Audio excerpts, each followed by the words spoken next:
কে আসনা বলে এই পৃথিবী হলো জানা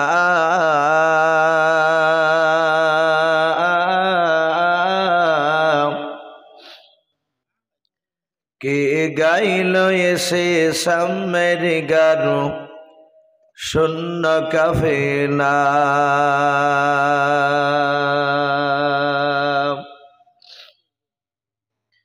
কে আসনা বলে এই পৃথিবী হলো জানা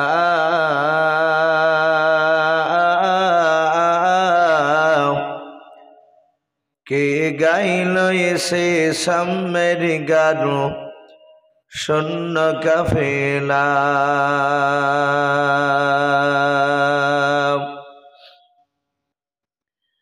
ওয়াসমে মাকি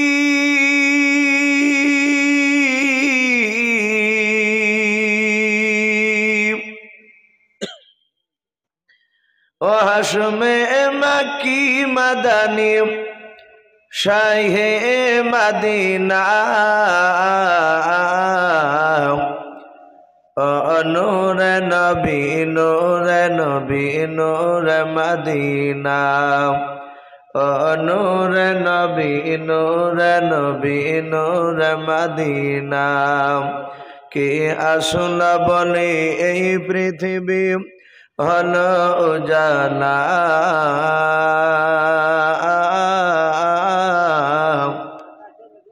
কে গাইল এসে সামের গারু শূন্য কাফেলা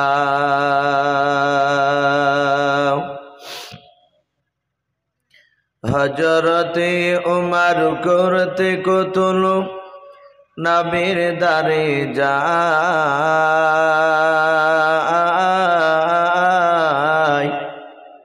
আর নোরানি তার চেহারা দেখে উমর ফিদা হয়ে যায়। একবার মহব্বতে বলুন সুবহানাল্লাহ। হজরতে উমর করতে কতল নবীর দারে যায়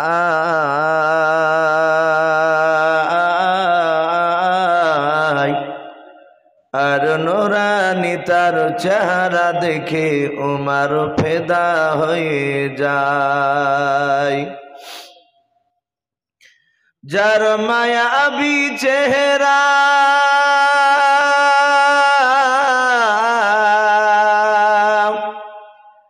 যার মায়াবী চেহারা দেখে উমর হয়ে যায় নবীর দিবানা নূর নবী নূর নবী নূর মদিনা নূর নবী নূর নবী নূর মদিনা কে আসনা বলে এই পৃথিবী হলো জানা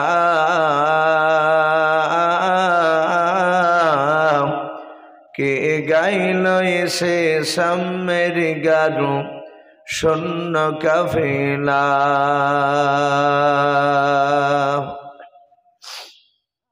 ভাই সবাই আর একবার মহব্বতে দুরূদ ইব্রাহিমটি পড়েন। আল্লাহুম্মা সাল্লি আলা মুহাম্মাদি ওয়া আলা আলি মুহাম্মাদ কামা সাল্লাইতা আলা ইব্রাহিম ওয়া আলা আলি ইব্রাহিম ইন্নাকা হামিদুম মাজিদ। আল্লাহুম্মা বারিক আলা মুহাম্মাদি ওয়া আলা আলি মুহাম্মাদ কামা বারাকতা আলা ইব্রাহিম ওয়া আলা আলি ইব্রাহিম ইন্নাকা হামিদুম মাজিদ। সাল্লাল্লাহু তাআলা আলাইহি ওয়াসাল্লাম।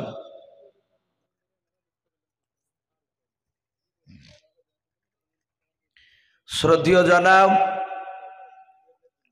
আজকের জালসা নির্বাচিত মনোনীত যোগ্যতম সভাপতি মহাশয়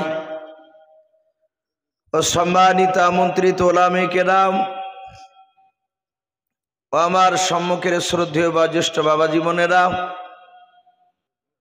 আমার সমবয়স্ক সমজস্ব যুবক ভাইয়েরা, পর্দার আড়ালের মা বোনেরা, সকলকে জানাই আমার বুক ভরা ভালোবাসা সালাম। আসসালামু আলাইকুম ওয়া রাহমাতুল্লাহি ওয়া বারাকাতুহু। আলহামদুলিল্লাহ, সমস্ত প্রশংসা আসে মহান রব্বুল আলামিনের জন্য, যে মহান রব্বুল আলামিন আমাদেরকে বড় ভালোবেসে রহম করে বিভিন্ন গুনার মজলিস থেকে বাছাই করে নিয়ে সে মহান রব্বুল আলামিন তার পবিত্র রহমতের মজলিসে আমাদেরকে কাউকে মাগরিবের পর, কাউকে এশার পর থেকে নিয়ে এতক্ষণ পর্যন্ত যে তার দিনে মাহফিলে বসে রেখেছে, এটা ভাবছে আমাদের বাহাদুরি নয়। বিশ্বনবী বলেছেন, আল্লাহ যাকে ভালোবাসেন মহান রব্বুল আলামিন তার বান্দাদেরকে তার রহমতের মজলিসে নিয়ে এসে বসে দেয়। বলুন আলহামদুলিল্লাহ। তাইলে আমরা এখানে বসতে পেরেছি, মহান রব্বুল আলামিন আমাদেরকে ভালোবেসে এখানে নিয়ে এসেছে। তাই মহান রব্বুল আলামিনের দরবারে গভীর রাত্রিবেলায় আর একবার শুকরিয়া স্বরূপ আদায় করে উচ্চ আওয়াজে বলুন আলহামদুলিল্লাহ। তারপরে পরে আপনার আমার নবী, যিনি ধর্মের গুরু, বিশ্ববরণ্য নেতা, নবিকুল শিরোমণি পয়গম্বরে আজম, যিনি সাইয়্যিদুল মুরসালিন ও খাতামান নবিয়্যিন, যিনি হাবিবে কিবরিয়া আশরাফুল আম্বিয়া, যিনি হায়াতুন নবী, জিন্দা নবী, জনাবে মুহাম্মদুর রাসূলুল্লাহ সাল্লাল্লাহু তাআলা আলাইহি ওয়াসাল্লামের উপরে অগণিত দুরূদ ও সালাম বর্ষিত হোক, অর্পিত হোক। সকল বলুন আল্লাহুম্মা আমিন। সম্মানিত ভাইরা আমার, বাবা জীবনেরা, আমি আপনাদের সম্মুখে কোরআনুল কারীম থেকে বেশ কয়েকটা এত টুকরা পরিবেশন করেছি, তেলাওয়াত করেছি। তারপরে পরে বিশ্ব নবীজির পবিত্র জবান থেকে মাত্র দুটো হাদিসের টুকরা পাঠ করেছি। ইনশাআল্লাহ যথাসময়ের মধ্যে আমার বক্তব্য ইতি করব। আমরা যারা বসে আছি ভাই, মুসলিমে মানুষ খুবই কম। যারা এখনো বসে আছি, একটা উদ্দেশ্য আমাদের, যে শেষ বেলায় আমরা আখিরি মোনাজাত নিয়ে বাড়ি যাব। বলুন ইনশাআল্লাহ। আমাদের অনেকের কার আব্বা, কার মা, কার দাদা, কার দাদি, কার নানা, কার নানি, কার চাচা, কার চাচি অনেকে চলে গিয়েছে। খাস করে এই জালসার কমিটি ভাইয়েরা, এই দলুয়া গ্রামের, এনাদেরও ভাবছে একটা উদ্দেশ্য আছে। হয়তো অনেকেই ভাববেন যে দোয়াটা তো বড় কথা নয়, আমরা হ্যান্ডবেলে দেখেছি মসজিদের উন্নতি কল্পে জালসা আদায় হয়েছিল মসজিদের জন্য, তো নাকি? তাহলে এখানে তো দোয়া নাই। এই আদায়টা ভাবছে হয়তো কিছু দরকার টাকার, তাই হয়তো সেখানে আদায়ের কথাটা একটু উল্লেখ করা আছে। কিন্তু উদ্দেশ্য ভাবছি এই গোটা গ্রামের যে সকল মাইয়াত যারা চলে গিয়েছে তারা কবরে যেন নাজাত পায়, জাহান্নামের আযাব থেকে যেন তারা পরিত্রাণ পায়। বলুন আলহামদুলিল্লাহ। এটা হচ্ছে মূল টার্গেট আমাদের। তা আমি আপনাদের সামনে বেশ কিছু কথা একটু তুলে ধরব। দোয়া খুব মূল্যবান। আপনাদের এই গ্রামে অনেক বেশ দামি দামি আলেম রয়েছে। আপনাদের ইমাম সাহেব, যোগ্যতম ইমাম সাহেবও আছে। দোয়ার ব্যাপারে বিশ্বনবী বলেছেন, আর দোয়া ও মুখ্যুল ইবাদা, দোয়া হচ্ছে সমস্ত ইবাদতের মাগাজ। বলুন আলহামদুলিল্লাহ। ফিলিস্তিনে বাবজি ঝামেলা, যুদ্ধ চলছে বেশ বহুদিন ধরে, আমরা সকলেই জানি। ওখানে নিরীহ মুসলমান ছোট ছোট বাচ্চা, নারী, পুরুষকে বাবজি খাবারকে আটকে দিয়ে, খাবার খেতে না দিয়ে, আমরা হাদিসের ভাষায় পড়েছি, হাদিসে পেয়েছি, রাসূলুল্লাহর জামানায় ক্ষুধার্ত অবস্থায় মানুষেরা, সাহাবারা, এমনকি আপনার আমার রাসূল পর্যন্ত তাদের জীবনীতে এসেছে তারা 8 দিন 10 দিন করে পেটে পানি ছাড়া খাওয়া যায়নি। তারা কি করেছে, পেটে বাবজি তারা পাথর পর্যন্ত বেঁধেছে, এরকম নজির হাদিসে পাওয়া যায়। এগুলো দেখেছিলাম না। যারা পেপার পত্রিকা বাপজি দেখছে, ফিলিস্তিনের ছোট ছোট বাচ্চারা পর্যন্ত বাপজি অনেকে তারা পেটে দড়ি দিয়ে পাথর বেঁধেছে, খোদা তাড়নায়। গোটা পৃথিবীর মুসলমান বাপজি চুপচাপ তাকে তাকে বাপজি কথাগুলো দেখছে, শুনছে। আজ মানুষ আমাদের ইমান বাপজি কমজোরি হয়ে গিয়েছে।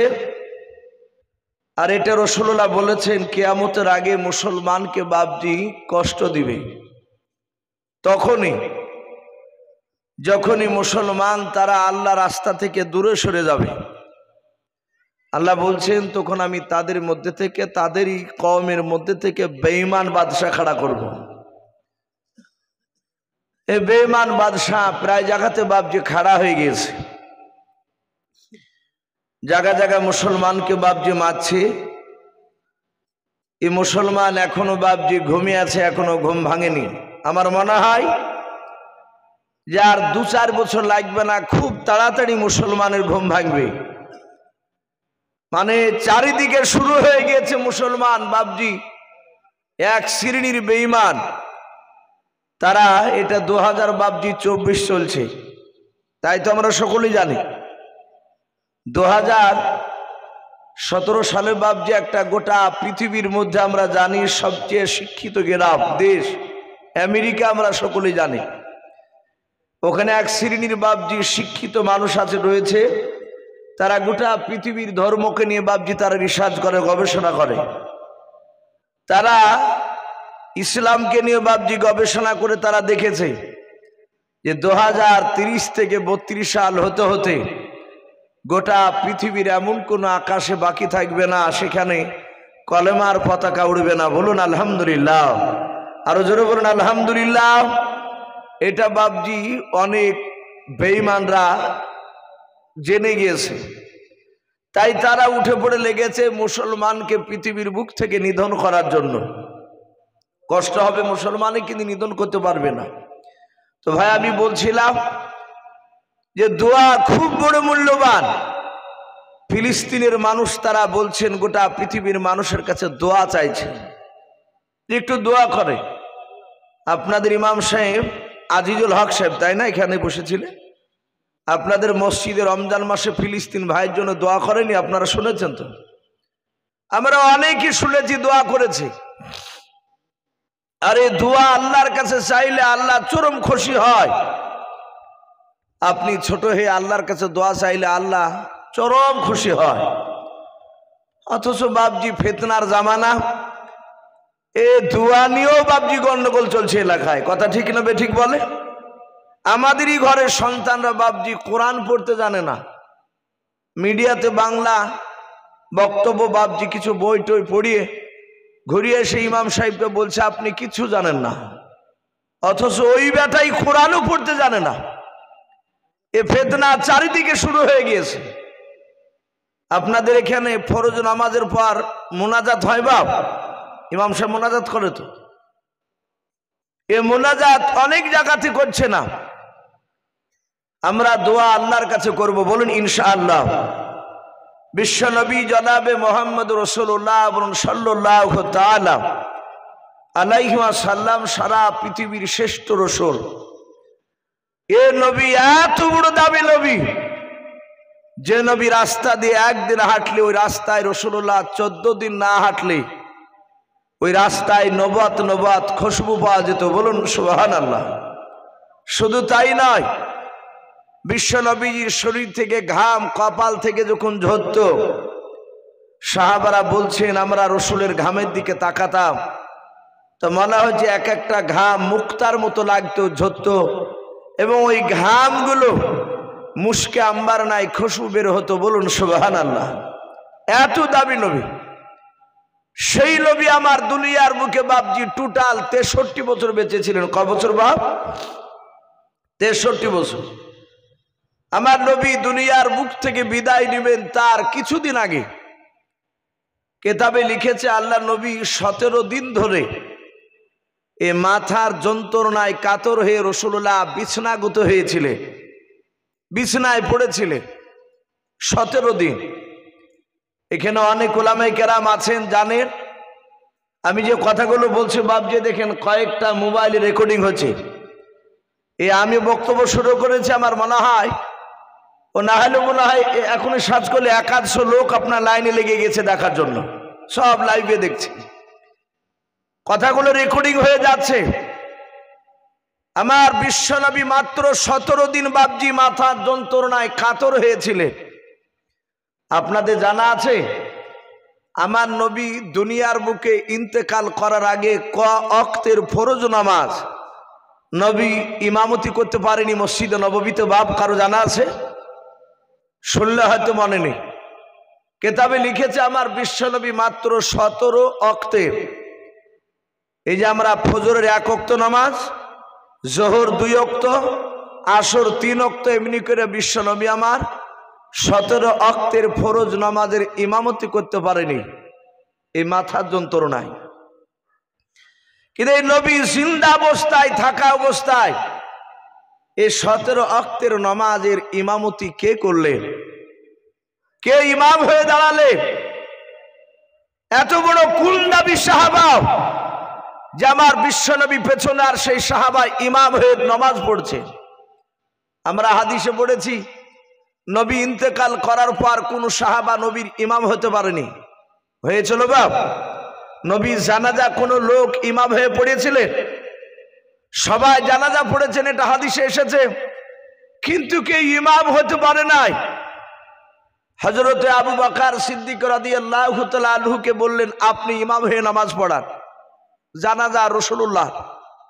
আবু বকর কাঁদতে লাগলেন যে আমি ইমাম হতে পারবো না, কারণ বিশ্বনবী সারা পৃথিবীর ইমাম, আর সেই ইমামের আবার কি ইমাম হবে, আমরা সেই যোগ্য এখানে রাখতে পারি না, আমরা পারবো না। হাজার হাজার সাহাবা কয়েক দফা তারা কাতার বেঁধে দেড়ে দেড়ে আপনি আপনি তারা নিজে নিজে জানাজা পড়েছে, কেউ ইমাম হয়নি। কিন্তু আমার বিশ্বনবী জিন্দা থাকা অবস্থায় কে ইমামতি করলে? ভাইরা আমার, বাবা জীবনেরাও, আল্লাহর নবী জনাবে মুহাম্মদ রাসূলুল্লাহ সাল্লাল্লাহু তাআলা আলাইহি ওয়াসাল্লাম নবীর আমার বৃহস্পতিবার সকালবেলায় মাথার যন্ত্রণা ব্যথা শুরু হয়ে গেল বেশি। আল্লাহ রাসূল হযরত মাইসা সিদ্দিকা রাদিয়াল্লাহু তাআলা আনহার কোলের উপর মাথা রাখা আছে বিশ্ব নবী দরুদে নবীর আমার। নবী বলেন আয়েশা আমার কপালগুলো একটু টেনে টেনে দাও, টিপে দাও, চুলগুলো আস্তে আস্তে করে টেনে দাও। আয়েশা বিশ্ব নবীর অর্ধাঙ্গিনী বিবে টেনে দিয়েছিলেন। সাহাবায়ে কেরাম রাদিয়াল্লাহু তাআলা আনহুম আজমান গুনেরাও, আপনাদের যেমন এরকম মসজিদ রয়েছে, আল্লাহর নবী আমার মসজিদে নববীতে বাবজি নামাজ পড়াতেন। আল্লাহর নবীজির ঘর আর মসজিদে নববীর ঘর, আল্লাহ রসুলের বাবজি ঘরটা হুজরা খানাটা একে পাঁচিলের মধ্যে ছিল বাবা। পাঁচিলের এই পাশে ছিল নবীর ঘর, আর পাঁচিলের ওই পাশে ছিল মসজিদে নববী আমার। ওই পাঁচিলে বাবজি দরজা ফিট করা ছিল। সাহাবায়ে কেরাম রাদিয়াল্লাহু তাআলা আনহুম আজমান গুনেরাও, তারা মসজিদে এসে কাতার বেঁধে বাবজি তারা নামাজে দাঁড়িয়ে যেতেন। আপনার আমাদের মতো বাবজি সাহাবায়ে কেরামরাও মসজিদের বারান্দাতে বাবজি গল্প করতেন নাও। আমাদের দেখবেন মসজিদে প্রায় মসজিদে দেখা যায়, জানি না আপনাদের এই মসজিদে ওই রকম বাবজি গুণগুলো আছে কিনাও। মসজিদে দেখা যায় মানুষেরাও নামাজ পড়তে গিয়ে প্রথম কাতারে দাঁড়ায় নাও, প্রথম কাতারে বসে নাও, তারা বাবজি মসজিদের বারান্দায় বসে তারা গল্পতে মেতে যায়। কিন্তু সাহাবারা জানতেন মসজিদে গল্প করে এটা অন্যায়, দুনিয়াদারি কোনো কথা বলা যাবে না, একমাত্র ওখরা বিছানা কথা বলা যাবে না, জান্নাতে কথা ছাড়া বলা যাবে না, প্রয়োজন ছাড়া কোনো কথা বলা যাবে না। আল্লাহ রাসূলের সাহাবারা কাতার বেঁধে বাবজি তারা তাসবিহ পড়ছিলেন, সুবহানাল্লাহি বিহামদিহি সুবহানাল্লাহিল আযীম। এইভাবে সাহাবারা বাবজি এক এক সাহাবা বাবজি তাসবিহ পড়ছিলেন। টাইমের দিকে লক্ষ্য করলেন, টাইম বাবজি আসরের নামাজ, যেই টাইমে নবী আমার হুজরা খানা থেকে বেরিয়ে এসে ইমামতি করতেন। সাহাবারা দেখলেন টাইমটা পার হতে চলল। হযরতে আবু বকর বাকার সিদ্দিক রাদিয়াল্লাহু তাআলা আনহু উনি পেছন দিকে ঘুরে হুজরাখানার দিকে বারবার তাকাচ্ছেন, নবীর ঘরের দরজার দিকে তাকাচ্ছেন, দরজা কেন খোলেন না? আল্লাহর নবীজি বাপজি যখন বেরোতে পারলেন না, হযরতে আবু বকর ওমরকে ডেকে বলেন, ওমর ভাই আমার বিশ্ব নবী কেন বেরোইলাও? সাহাবারা সকলে মসজিদে নববীর বিশ্ব নবীজির বাপজি হুজরাখানায় দাঁড়িয়ে দরজার কাছে দাঁড়িয়ে সালাম দিলেন, আসসালামু আলাইকা ইয়া রাসূলুল্লাহ ইয়া হাবিবাল্লাহ। আল্লাহর নবীজির ভিতর দিকে সালামের উত্তর নবী দিয়ে দিলেন। হযরতে আবু বকর আস্তে করে বলছেন, ইয়া রাসূলুল্লাহ ইয়া হাবিবাল্লাহ, আসরের নামাজের টাইম পার হতে চলল, ওগো আল্লাহর নবী কেন আপনি দরজা খুলে নামাজ পড়তে আসতে পারেন না? কেন আপনি বেরোচ্ছেন না? আল্লাহর নবী বলেন, ওরে আয়েশা একটু ঘরে চলে যাও। দরজাটা বিশ্ব নবীজির বাপজি বিবি আয়েশা খুলে দিলেন। সাহাবারা বাপজি নবীজির কাছে চলে গেলেন। আল্লাহর নবী বলেন, ওরে সাহাবারা যাও, আজকে মসজিদে নববীতে আমি আসরের নামাজের ইমামতি করতে আমি পারবো না। হযরতে আবু বকর সিদ্দিক রাদিয়াল্লাহু তাআলা আনহু বাবা হাজার হাজার সাহাবার মধ্যে থেকে বাপনি আবু বকর হাওবা করে তিনি কান্না শুরু করে দিলেন। ওমর বলেন, আবু বকর তুমি কেন কান্না করেছো বলো? হযরতে আবু বকর ডাক দিয়ে বলেছিলেন, ওমর সারা পৃথিবীর দুরূহ নবী আমাদের সামনে ইমাম হয়ে নামাজ পড়াতেন, আমরা মুক্তাদি হতাম। আল্লাহর নবী আজকে ডাক দিয়ে বলেছেন, আবু বকর আজ মসজিদের আসরের নামাজের ইমাম আমি করতে পারবো না, ইমামতি করতে পারবো না, যাও তোমরা নামাজ পড়িয়ে নাও। আবু বকর মুরব্বী সাহাবা, তিনি বুঝতে পেরেছেন আর কিয়ামত পর্যন্ত যদি আমাকে জিন্দা রাখে আমার বিশ্ব নবীকে আর ইমাম হিসাবে আর পাবো না, নবী আর ইমামতি করতে পারবেন না। হযরতে আবু বকর ডাক নাই, হযরত ওমর ডাক দিয়ে বলেন, নবী গাও আসর নামাজের কে ইমামতি করবে বলেন? বিশ্ব নবী দরুদ নবী আমার আস্তে করে বলেন, ওরে ওমর আজকে আসর নামাজের ইমামতি করবেন আমার সাহাবা আবু বকর।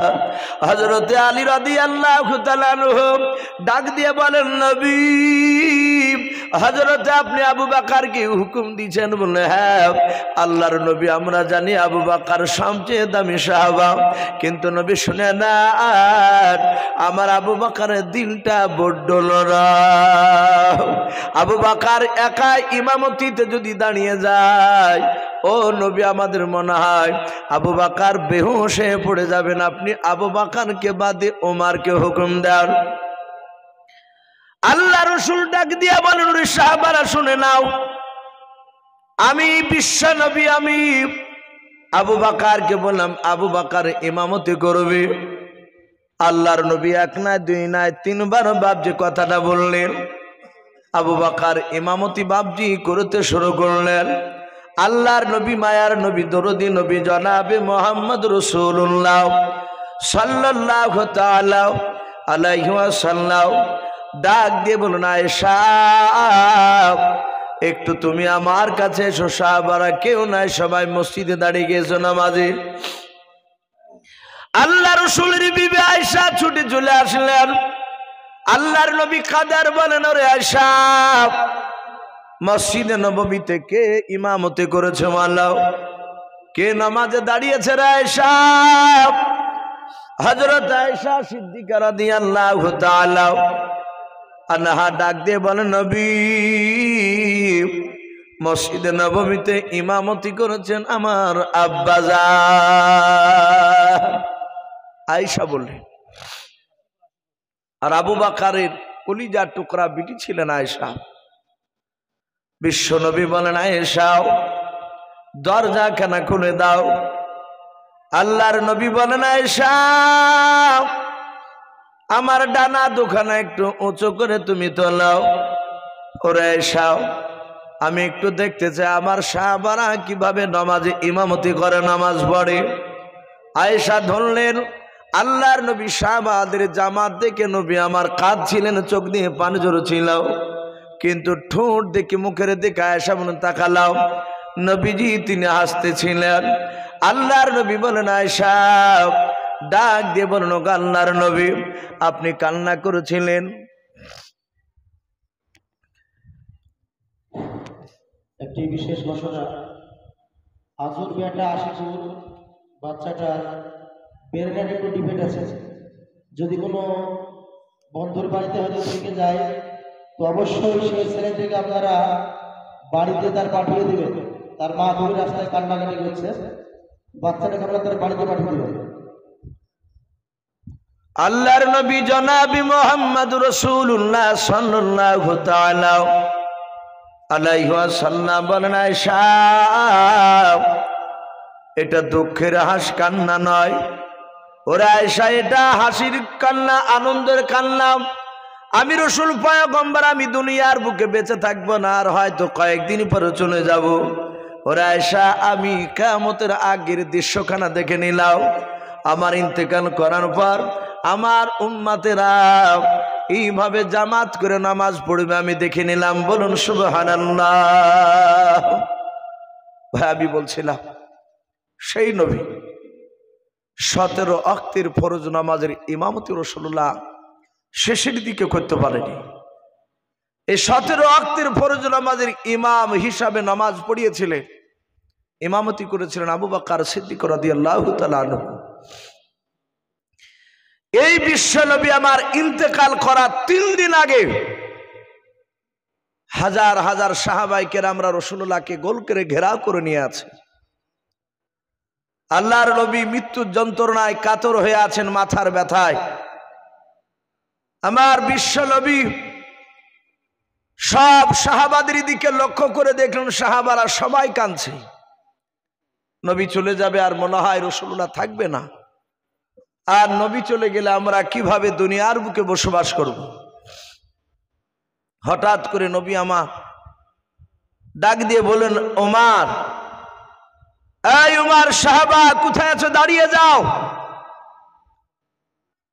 হযরতে ওমর ফারুক রাদিয়াল্লাহু তাআলা আনহু আল্লাহ রাসূলের বাম পাশে বাপজি বসা ছিলেন। আল্লাহর নবী বলেন, ওমর, ওমর ফারুক তুমি কোথায় আছো, দাঁড়িয়ে যাও। ওমর তিনি দাঁড়িয়ে বলছেন, লাব্বাইক ইয়া রাসূলুল্লাহ, ও নবী আপনার বাম পাশে আমি হাজির রয়েছে, দাঁড়িয়ে আছি। আল্লাহর নবী বলেন, আলী, ও জামাই আমার আলী তুমি কোথায় আছো, দাঁড়িয়ে যাও। হযরতে আলী রাদিয়াল্লাহু তাআলা আনহু তিনি একটু সামনে ছিলেন। লাব্বাইক ইয়া রাসূলুল্লাহ বলে তিনিও দাঁড়িয়ে গেলেন। নবী আমার হাজার হাজার সাহাবাদের দিকে লক্ষ্য করে নবী আমার আবু বকর ওমরকে নাই, ওমর আর আলীকে ডাক দিয়ে নবী বলেন, ওরে ওমর আলী শুনে নাও, দাঁড়িয়ে তোমরা কাছে আমার কাছে চলে এসো। আল্লাহর রাসূল ডাক দিয়ে বলেন, ওমর আমার শরীরে যে পাঞ্জাবিটা দেখতে পাচ্ছ, বলে হ্যাঁ। হাদিসের পরিভাষায় পাওয়া যায় আল্লাহর নবী যে পাঞ্জাবিটা ব্যবহার করতেন বাবা ওটা গোল পাঞ্জাবি ছিল, যেটা বাপজি আমি গায়ে দিয়েছি। এই বাপজির পরনও দেখতে পাচ্ছি গায়ে, এটাও গোল জামা। গোল জামাকে বাপজি জুব্বা বলা হয়। আল্লাহর নবী বেশিরভাগ জুব্বা ব্যবহার করতেন, কিন্তু বাবা কাটা জামাও এটাও ব্যবহার করতেন, দুটোই জায়েজ আছে। আল্লাহ রাসূল সেই দিন গোল জামা পরা আছে। আল্লাহর নবী বলেন, উমর আমার শরীরে জুব্বা দেখতে পাচ্ছ, বলে হ্যাঁ। ওরে আমার ওমর শুনে নাও, আমি যদি ইন্তেকাল করে যাই, আমার ইন্তেকাল করার পর আমার এই জুব্বাখানা যেটা আমি তোমাকে লক্ষ্য করে আমি বলতেছি দেখাচ্ছি, ওরে ওমর এই জুব্বাটা তোমার কাছে আমানত স্বরূপ রেখে দেবা। হযরত ওমর তিনি চরম আনন্দিত, রাসূলুল্লাহর বাপজি জুব্বা ব্যবহার করতে পাবে। নবীজি বলেছেন, ওমর আমার ইন্তেকাল করার পরে এই জুব্বাটা তোমার কাছে রেখে দেবা। ভাই আমরা হাদিসে পড়েছি, নবীজির জীবনী তো পাই। সেরাতে হালবিয়া বলে একটি কেতাব উলামে দেওবন্দের লেখা। ওই কেতাবটা ওতে বিশ্ব নবীজির বাপজি সিরাত সম্পর্কে, নবীজির চরিত্র, নবীর জীবনী অনেক দেওয়া আছে। তাতে এসেছে রাসূলুল্লাহর বাপজি শরীরের এক টুকরা পাঞ্জাবি কথা হযরতে খাদিজাতুল কুবরা রাদিয়াল্লাহু তাআলা আনহা তিনি বলেছিলেন। ঘটনা হয়তো আপনাদের অনেকের শোনা আছে, জানা আছে। আমার রাসূল যখন মেরাজে গিয়েছিলেন, জান্নাত জাহান্নাম সব নবী দেখে আসার পরে সাহাবাদের সামনে নবী আমার আলোচনা করেছিলেন। তারপরে ওখান থেকে মসজিদে বাপজি আপনার মসজিদ থেকে বেরিয়ে রাসূলুল্লাহ নবীর প্রথম অর্ধাঙ্গিনী বিবি হযরতে মা খাদিজাতুল কুবরা রাদিয়াল্লাহু তাআলা আনহা, নাম শুনি না আমরা বাপ? এই খাদিজা নবীর সর্বপ্রথম বাপজি স্ত্রী। তো সেই আল্লাহর নবী জনাবে মুহাম্মদ রাসূলুল্লাহ সাল্লাল্লাহু তাআলা আলাইহি ওয়াসাল্লাম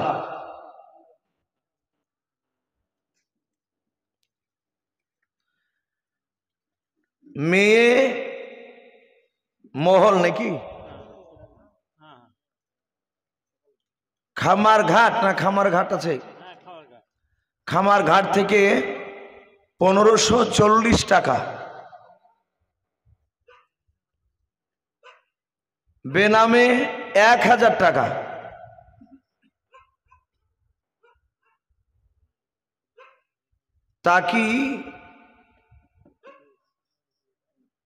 তাকি ধর নাকি এটা না তাকি বড় হবে, এই শব্দটা কি লিখেছে বুঝতে পারছেন। ওখান থেকে এসছে 5000 টাকা ওয়াদা। হ্যাঁ, তাফিউর 5000 টাকা। নারে তাকবীর। আল্লাহ সকলের দানকে কবুল করুন, বলুন আল্লাহুম্মা আমিন। খামার ঘাট মেয়ে মহল থেকে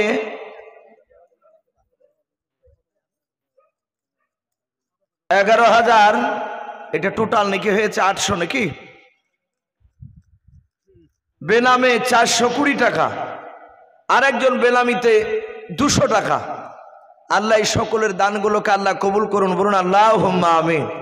ওগো মাওলা, যারা দান করেছে, যারা করতে পারে নাই, তুমি সকলকে মওতের আগে বিশ্বনবীর চেহারা না দেখে মওত দিও না, বলুন আল্লাহুম্মা আমিন। আচ্ছা বলেন, বিশ্বনবীকে যদি আমরা চেহারা স্বপ্নের মাধ্যমে কেউ যদি দেখেনি, আমাদের এর চেয়ে আর সৌভাগ্য হতে পারে কোনো জিনিসের আশা থাকতে পারে? নবী বলেছেন, আমাকে যে একবার চেহারা দেখলো, ওই ব্যক্তি স্বয়ং জিন্দা অবস্থাতেই দেখলো, বলুন আলহামদুলিল্লাহ।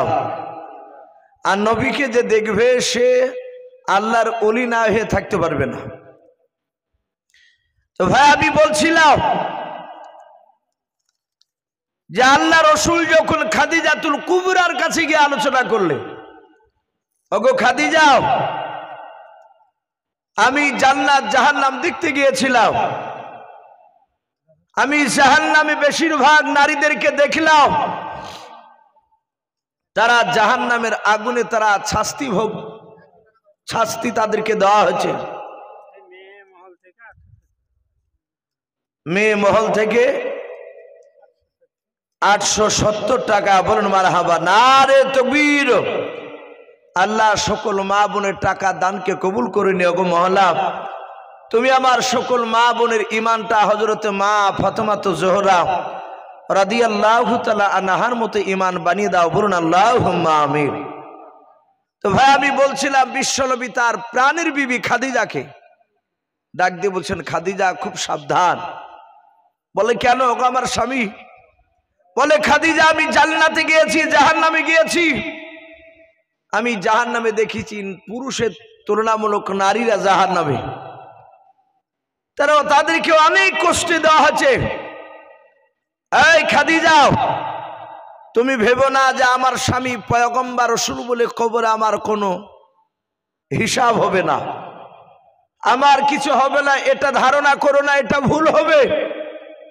এই খাদিজা, আল্লাহর কোরআন এবং আমি রাসূল যেভাবে চলতে বলছি সেইভাবে তুমি চলবা। খাদিজা চলতেন কি চলতেন না? কথা বলে চলতে। আমরা হাদিসে পড়েছি দুনিয়ার বুকে 10 জন নারী আর পুরুষকে নবী আমার জান্নাতের খুশখবরি শুনিয়েছিলেন, তার মধ্যে থেকে খাদিজাতুল কুবরা উনি একজন। নবী আমার বলেছিলেন, খাদিজা তুমি জান্নাতি। এভাবে নারী আর পুরুষের নাম নবী আমার 10 জনের করেছিলেন। হাদিসে এটাও এসেছে আল্লাহ রাব্বুল আলামিন দুনিয়ার বুকে 2টো নারীকে সালাম পাঠিয়েছিলেন জিবরিলের মারফতে, তার মধ্যে থেকে খাদিজাতুল কুবরা তিনি একজন ছিলেন। বলুন আলহামদুলিল্লাহ। তাহলে যে আল্লাহ খাদিজাকে সালাম পাঠায় সে খাদিজা, সে দামি না ওয়াদামি? কথা বলেন বাপ, চরম দামি। আর সেই খাদিজাকে বলেন, খাদিজা সাবধান, জাহান্নামের আগুন চরম ভয়ঙ্কর। আমি দেখেছি জাহান্নামে নারীদেরকে অনেক শাস্তি দেওয়া হয়েছে। আল্লাহর নবী জনাবি মুহাম্মদ রাসূলুল্লাহ সাল্লাল্লাহু তাআলা আলাইহি ওয়াসাল্লাম নবী আমার খাদিজাকে কথাটা বলার পর আল্লাহর নবী বাড়ি থেকে বেরিয়ে মসজিদে গিয়েছেন বাবা ইবাদত করার জন্য। সাহাবারা জানতেন নবী আমার কলমার দাওয়াত দেওয়া বন্ধ হয়ে গেলে বাড়িতে বেশি নবী আমার মসজিদে সময় কাটাতেন। আল্লাহর নবী বাবজি চলে গিয়েছেন মা খাদিজাতুল কুবরা রাদিয়াল্লাহু তাআলা আনহা। ঘর থেকে বেরিয়ে আঙিনাতে বাবজি বসে পড়লেন। অনেকে আমরা উঠোন বলি, ওই আঙিনাতে খাদিজাতুল কুবরা তিনি বসে বসে বাবা চিন্তা করতে করতে হঠাৎ করে খাদিজা আল্লাহ বলে চিৎকার করে বাবজি আওয়াজ দিয়ে উঠলেন। আল্লাহর কলিজা নবীজির কলিজা টুকরা বিটি হযরত মা ফাতেমাতুজ জোহরা রাদিয়াল্লাহু তাআলা আনহা কয়েক বছরের বাবজি বেটে ঘর থেকে বাবজি মার কান্না শুনে দৌড়ে বেরিয়ে আসলেন। আসার পর দেখেন খাদিজাতুল কুবরা চিৎকার করে কান্না করতে করতে মাটিতে বেহুশ হয়ে বাবজি পড়ে গেলেন। মুখ দিয়ে বাবজি ফেফড়া উঠতে লাগলো। আল্লাহর নবী জনাবে মুহাম্মদ রাসূলুল্লাহ সাল্লাল্লাহু তাআলা আলাইহি ওয়াসাল্লামের কলিজা টুকরা বেটি ফাতেমা মা খাদিজার কাছে এসে হাত দোকানা ধরে বলেন, মা তুমি কেন কাঁদতে কাঁদতে বেহুশ হয়ে পড়ে গেলে বলো। কয়েকবার ডাকলেন, মার ডাকের যে কোনো সাড়া পেলেন না। খাদিজা একেবারে নিস্তব্ধ হয়ে গিয়েছেন, জবানটা বন্ধ হয়ে গিয়েছেন। ফাতেমাতুজ জোহরা আর থাকতে পারলেন না, সোজা দৌড়ে চলে গেলেন আব্বা কোথায় আছে। উনি জানতেন আব্বা বাড়ি থেকে কলেমার দাওয়াত যদি বিদেশে না যেতেন বেশিরভাগ মসজিদে গিয়ে নামাজের সময় কাটাতেন।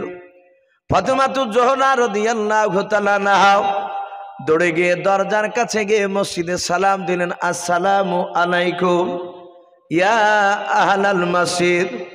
সালাম দিয়ে আল্লাহর নবীজির কলিজা টুকরা বিটি মসজিদে নববীর দরজার কাছে দাঁড়িয়ে ডাক দিয়ে বলেন, আব্বা তাড়াতাড়ি নামাজটা সমাপ্ত করুন। মা ফাতেমাতুজ জোহরার কান্নার আওয়াজ আল্লাহর নবী সহ্য করতে পারতেন না। আল্লাহর নবী এত ফাতেমাকে ভালোবাসতেন বাবা। এই আল্লাহর নবী জনাবে মুহাম্মদ রাসূলুল্লাহ সাল্লাল্লাহু তাআলা আলাইহি ওয়াসাল্লাম তাড়াতাড়ি নামাজটা সমাপ্ত করলেন। ডান দিকে বাম দিকে সালাম ফিরে বলেন, মা ফাতেমা কেন ডাক দিলে বলো। ফাতেমা ডুকরে ডুকরে কাঁদার বলেন, আব্বা এখন আপনি তাড়াতাড়ি বাড়িতে চলুন। বলো কেন রে মা। বলে, আব্বা আমার মা খাদিজাতুল কুবরা মনে হয় এতক্ষণ আর পৃথিবীর বুকে জিন্দা নাই। আমার মাকে দেখলাম মা কান্না করতে করতে আগুনেতে বেহুশ হয়ে পড়ে গেল। ওগো আমার আব্বা, আমার মা যদি ইন্তেকাল করে যায় আমি কাকে মা বলে ডাকবো? আমাকে কে কোলে নিবে? আমাকে কে আদর করবে বলো?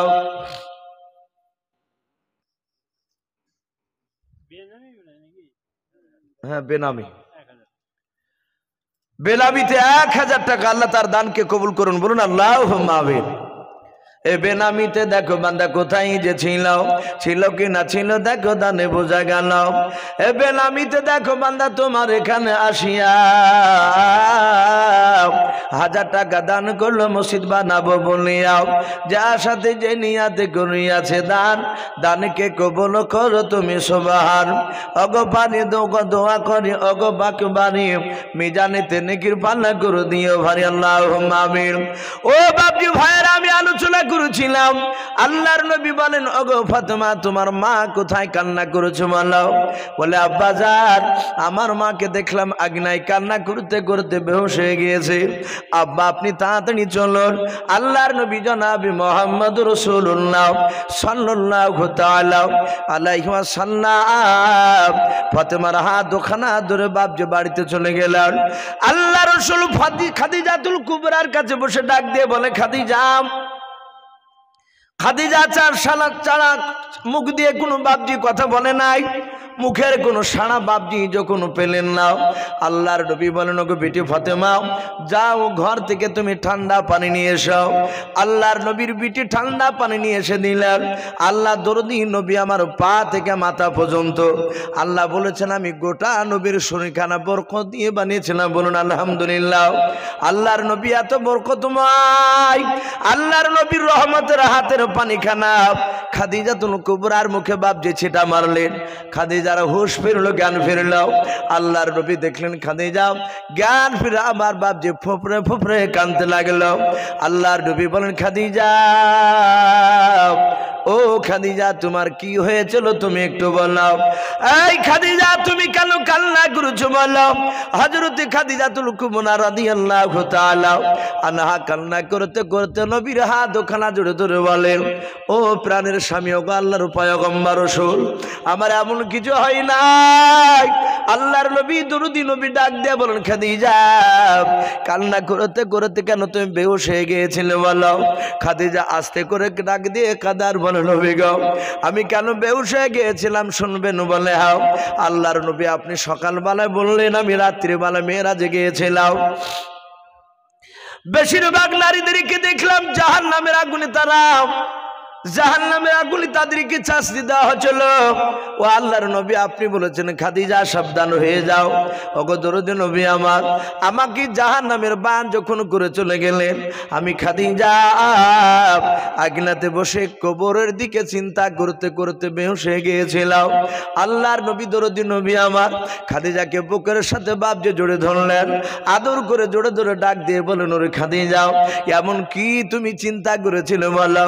খাদিজা আল্লাহর নবীর চেহারার দিকে চেয়ে কেঁদে কেঁদে বলেন ও নবী আপনি বলুন আপনার আগে যদি আমার ইন্তেকাল হয়ে যায় আপনি কি করবেন আমার বোনা?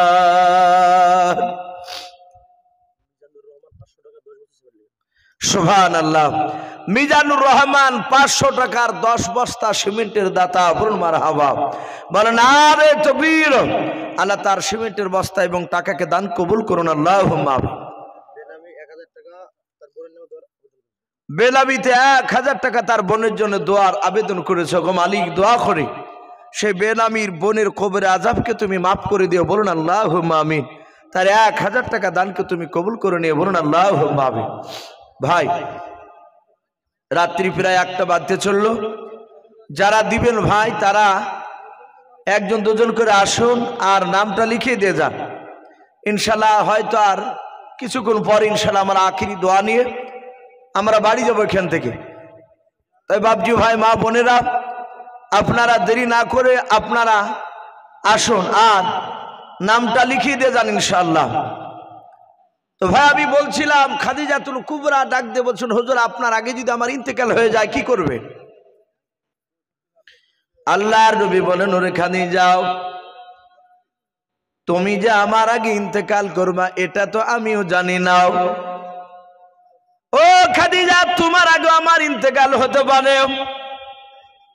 খাদিজা বলে, ওটা জানি, কিন্তু ধরে নেন যদি আপনার আগে যদি আমার ইন্তেকাল হয়ে যায় কি করবেন বলেন? আল্লাহর নবী বলেন, খাদিজা, অন্য নারীর মতো তোমাকে দাফন করে দেব। খাদিজা বলে, নবী গো, ওই কবরের দিকে তাকিয়ে চিন্তা করতে করতে আমি বেহুশ হয়ে গিয়েছিলাম। বলে, খাদিজা কেন চিন্তা করেছিলে বলো? কবর দেখে কেন তোমার এত ভয়? খাদিজা কাদার বলে, নবী, আপনার জবান থেকে শুনেছি আপনি বলেছিলেন খাদিজা, মানুষ ইন্তেকাল করার পর মানুষকে যখন দাফন করে দেয়, মাটি দিয়ে দেয়, আল্লাহর নবী বলেছেন মানুষ মাটি দিয়ে 2.5 ধাপ, কোন মুফাসসিরিন কেরাম লিখেছেন 40 ধাপ। ওই কবর থেকে মাটি দিয়ে যখন মানুষ বাড়ির দিকে রওনা নিয়ে নেয়, আল্লাহর নবী বলেছেন, খাদিজা, ওই কবরে একটা প্রথমে ফেরেশতা আসবে, তার নাম হবে রুম্মান আলাইহিস সালাম। খাদিজা বলে, নবী, ওই ফেরেশতা এসে বলবে, তুমি আমলনামায় তুমি লিখো, তোমার ভালো মন্দ সব তুমি লিখো। আল্লাহর নবী বলেন, ওই ফেরেশতা যখন বলবে লিখো মাইয়াতকে, ওই মাইয়াত ব্যক্তি বলবে, আমি লেখাপড়া আমি পারবো না, আমার কাছে কলম নাই, কাগজ নাই।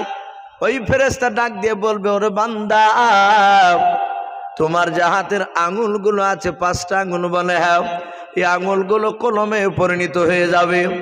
আর তোমার সামনে যে মাটিটা আছে এটা কাগজে পরিণত হয়ে যাবে। বলুন সুবহানাল্লাহ।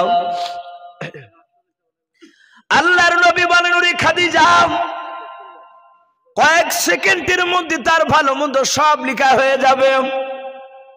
খাদিজা বলে, নবী, এটা শুনেছি মানুষ সেই সময় মাইয়াতকে ফেরেশতা ছোট্ট কাঠ আকারে বাবা গলাতে ঝুলে দেবে।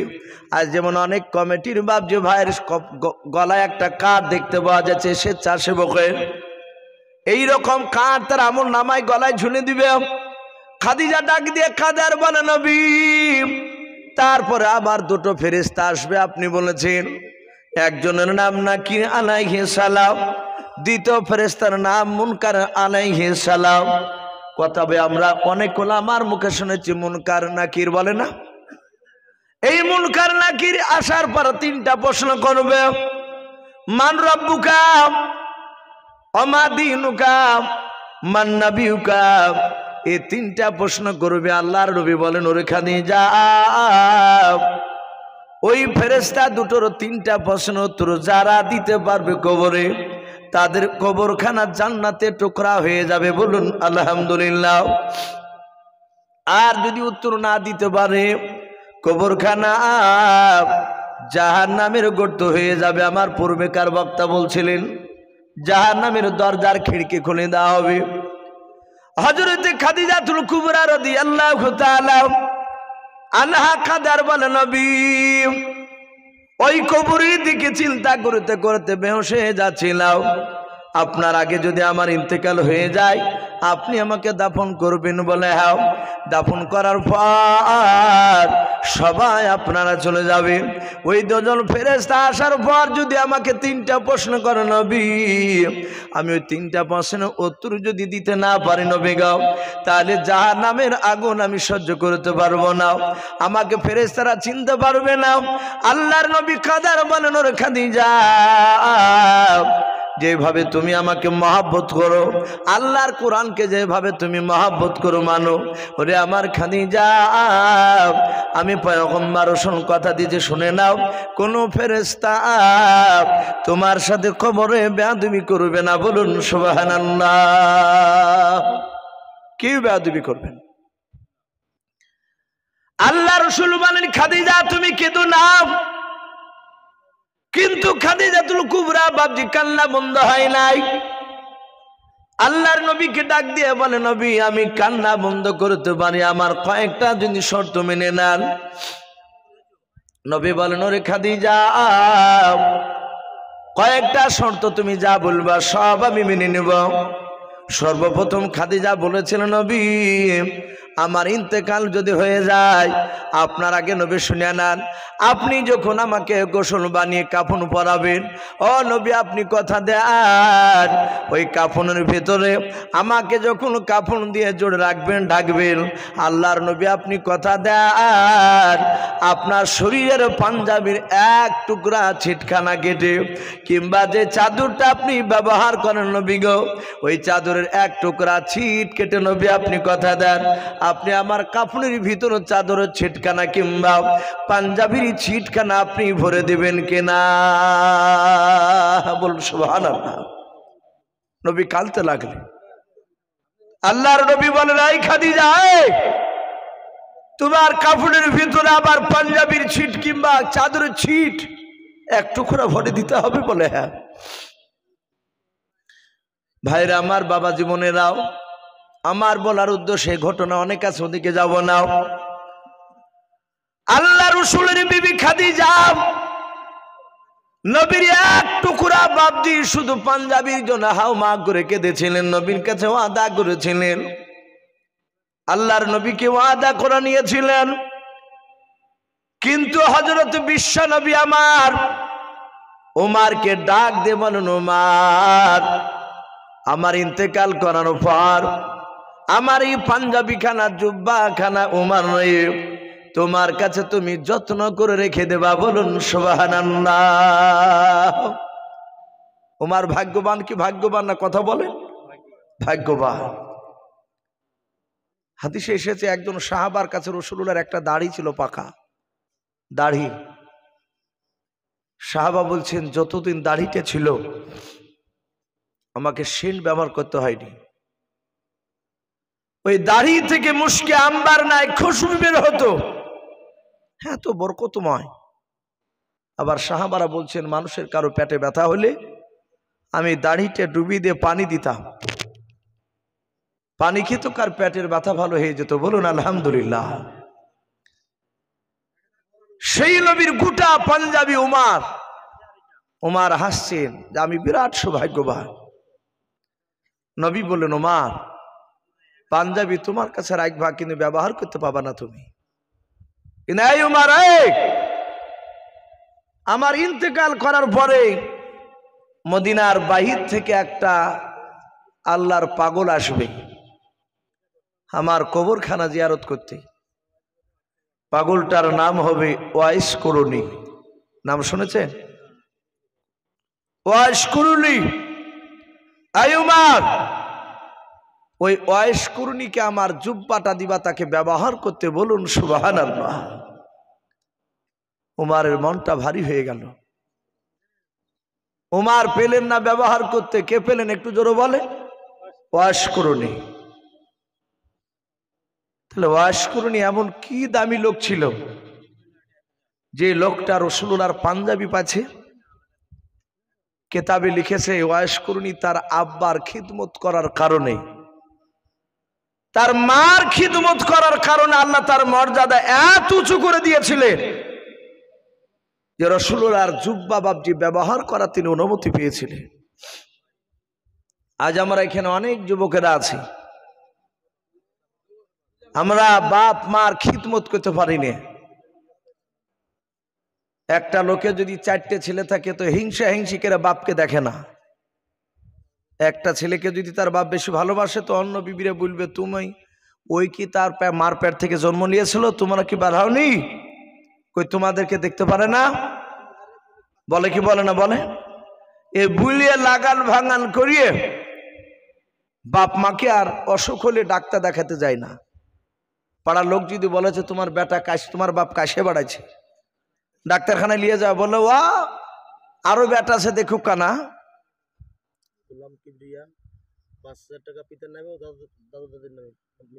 সুবহানাল্লাহ। গোলাম কিবরিয়া, নারে তাকবীর।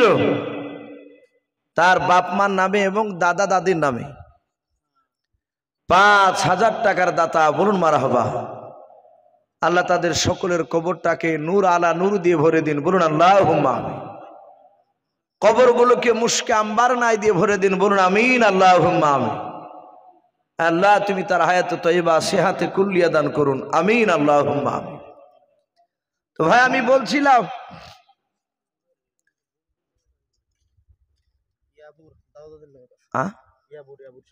ইয়াবুর শেখ 500 টাকা তার দাদা দাদির নামে, আল্লাহ তার দাদা দাদির নামে কবরের আযাবকে মাফ করুন, তার 500 টাকা দানকে আল্লাহ কবুল করুন, বলুন আল্লাহুম্মা আমিন। বাপজি আমরা উঠবো না বাপ, একটু বসার চেষ্টা করি আর কয়েক মিনিট। রাত্রি এটা একটা আল্লাহর বড় নিয়ামত। আমরা দোয়া একটু আশায় একটু বসে আছি বাপ। আমি বলেছি যে যা পারবে শেষের বেলায়, যার শেষ ভালো তার সব ভালো। একটু আসি, এখানে ওয়াজ করছে আল্লাহর অনেক মাখলুকাত, তারা জেগে জেগে কথাগুলো শুনছে অনেকে। আবার আল্লাহর এরকম বান্দা আছে তারা গোটা রাত ঘুমায় না, হয়তো মানুষ জানতে পারে না। তা আপনারা যারা এখনো দিতে বাকি আছে আল্লাহর ঘরের জন্য, তারা আস্তে আস্তে আসুন আর ভাইদের কাছে লিখান, ইনশাল্লাহ শেষের বেলাতে জান ভরে একটু দোয়া করে দেবেন ইনশাল্লাহ। তো ভাই আমি বলছিলাম যে আল্লাহর নবী জনাবে মুহাম্মদ রাসূলুল্লাহ বলুন সাল্লাল্লাহু তাআলা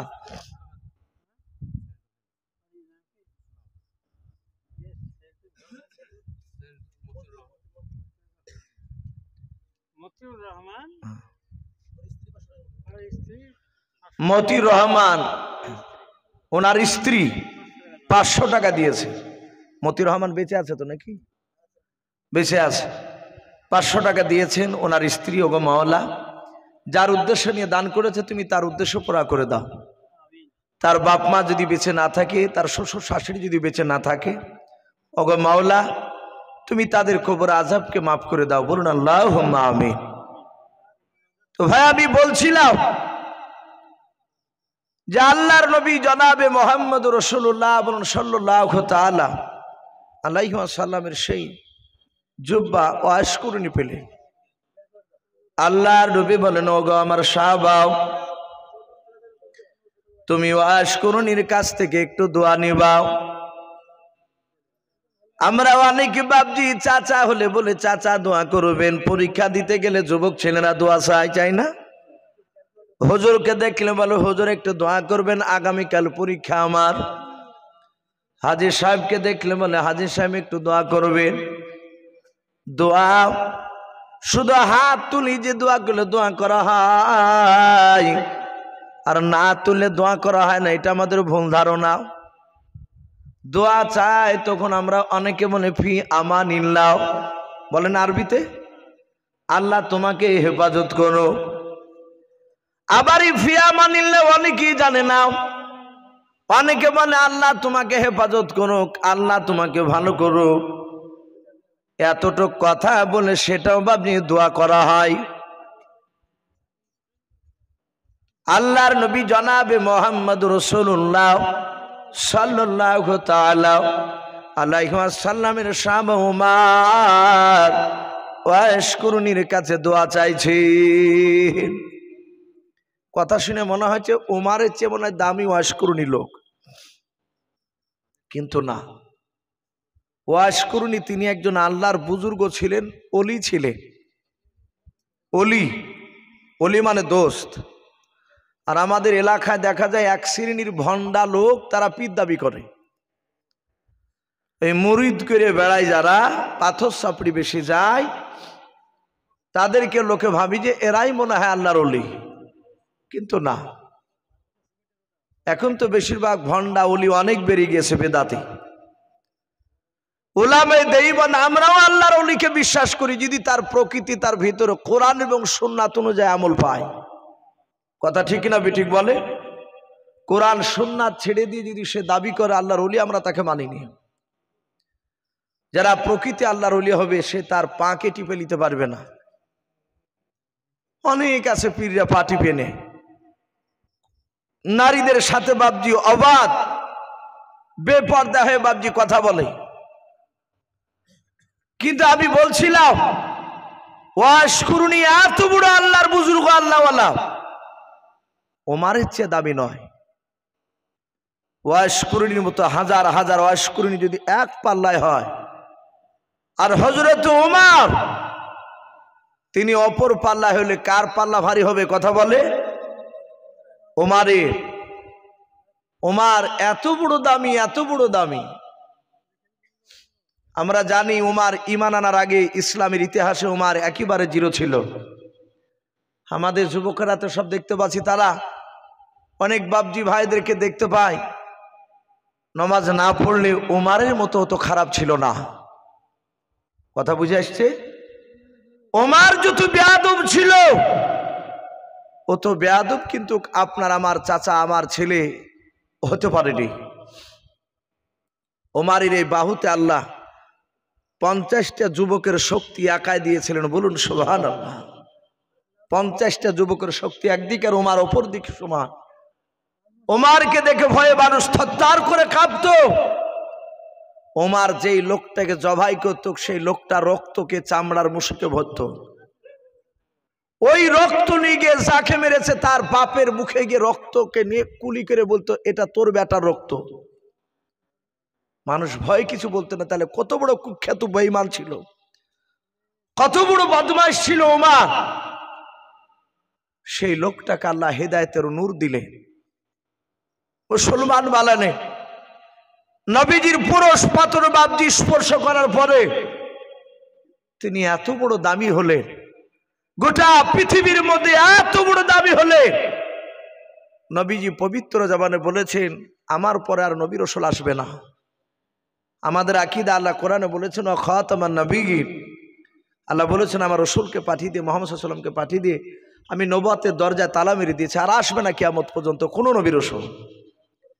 কিন্তু নবী বলেছে আমার পর যদি আল্লাহ কাউকে নবী রাসূলকে পাঠাতেন, ওই নবুয়তের দরজায় যদি আল্লাহ তালা না মারতেন, কাউকে যদি পাঠাতেন, তাহলে আমার সাহাবার মধ্যে থেকে হযরত ওমর তিনি নবী রাসূল হওয়ার যোগ্য ছিলেন, বলুন আলহামদুলিল্লাহ।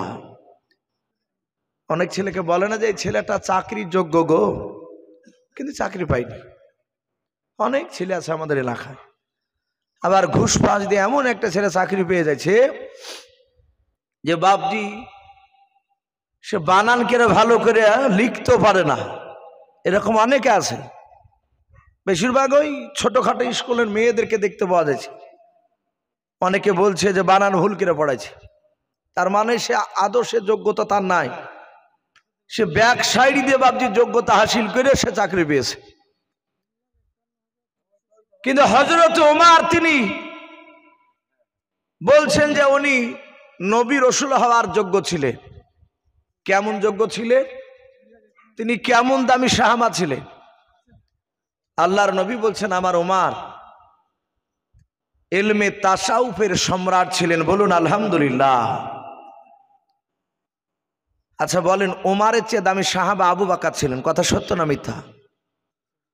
তাহলে ওই জায়গায় নবীজি উমারকে না বলে আবু বকর বলা দরকার ছিল তো, যে নবুয়তের যোগ্য আবু বকর ছিলেন, কিন্তু আবু বকরের নাম বলেন নাই, উমারের নাম করেছে। আমার নবী বলছেন আমি উমারের মধ্যে আমি নবুয়তি মেজাজ দেখেছিলাম, বলুন আলহামদুলিল্লাহ। যেই নবুয়তি মেজাজটা আমি আবু বকরের মধ্যে দেখি নাই। তাহলে উমার কত বড় দামি ছিলেন সাহাবা, কত বড় দামি সাহাবা ছিলেন। একটা ঘটনা আপনাদের সামনে বললি আপনারা সমীক্ষা করলে বুঝতে পারবেন, চিন্তা করলে। আমার বিশ্বনবী ইন্তেকাল করার পরে বাদশাহ হয়েছিলেন আবু বকর। আবু বকর সিদ্দিক রাদিয়াল্লাহু তাআলা আনহু তিনি ইন্তেকাল করার পরে দ্বিতীয় বাদশাহ হয়েছিলেন ওমর। এ কথা সত্য না মিথ্যা বলে? খলিফা বলে না যে দ্বিতীয় খলিফা ওমর। খলিফা মানে এ আপনাদের দলুয়ার মতন মসজিদের ইমামকে খলিফা বলে না, ও খলিফা হচ্ছে তারা বাদশাহ, বলুন আলহামদুলিল্লাহ। তো ওমর কত বড় বাদশাহ ছিলেন, কেতাবে লিখেছে গোটা পৃথিবীর মধ্যে অর্ধেকটা পৃথিবীর একাই বাদশাহ ছিলেন ওমর, বলুন আলহামদুলিল্লাহ। আমাদের তো নরেন্দ্র মোদী শুধু ভারতবর্ষের বাদশাহ, এইরকম কয়েকটা ভারতবর্ষ অর্ধেকটা গোটা পৃথিবীর বাদশাহ একাই ওমর ছিলেন। আরেকবার জোরে বলুন সুবহানাল্লাহ। এই ওমর তখন বাদশাহ। তাহলে নবী বেঁচে আছে না মরে গেছে? কথা বলে। নবী ইন্তেকাল করে গেছেন, বেঁচে নাই। হযরতে আলী মুর্তুজা রাদিয়াল্লাহু তাআলা আনহু তিনি তখনও বাদশা হয়নি। উমারের পরে আলী নয়, উসমান গনি বাদশা হয়েছিলেন, তারপরে আলী হয়েছিলেন। কিন্তু আলী বলছেন উমার যখন বেঁচে ছিলেন, উমার যখন খলিফা বাদশা ছিলেন, সেই সময় আমি রাত্রিবেলা শুয়ে এশার নামাজ পড়ে ঘুমিয়েছি। আমি রাত্রিবেলায় স্বপ্ন দেখছিলাম। আলী বলছেন আমি স্বপ্ন দেখেছি। আমরা স্বপ্ন দেখি না ভাই, বিভিন্ন রকমের স্বপ্ন আমরা দেখি। অনেক লোক স্বপ্নে দেখছে একটা মুড়ে টাকার বস্তা পড়ি, ও ঘুমে বাপজি ঘুমের ঘরে ও তো জানে না যে ঘুমিয়ে আছে, তা ই ভাবছে সত্যি মনে হয় টাকার বস্তা, তুলতে যে ভারী তুলতে পারছে না। এখন এই টাকার লোক যদি ডাকে যে টাকার বস্তা তুলে দাও, তা লোকে তো ভাগ চাইবে। তো লোককে না ডাকে নিজে হাতে বাপজি এইভাবে তুলতে যে হাঁটু দিয়ে বুক দিয়ে গড়ে তুলতে যে বাপজি পেশাব পায়খানা করে ফেলাইছে। ঘুম ভাঙার পর দেখছে বাপজি ও টাকার বস্তা ফাঁকা, বিছানাটাই নষ্ট করে ফেলাইছে। আর বিবিকে বলছে সর্বনাশ, টাকার বস্তা তুলতে যে হয়েছে রে।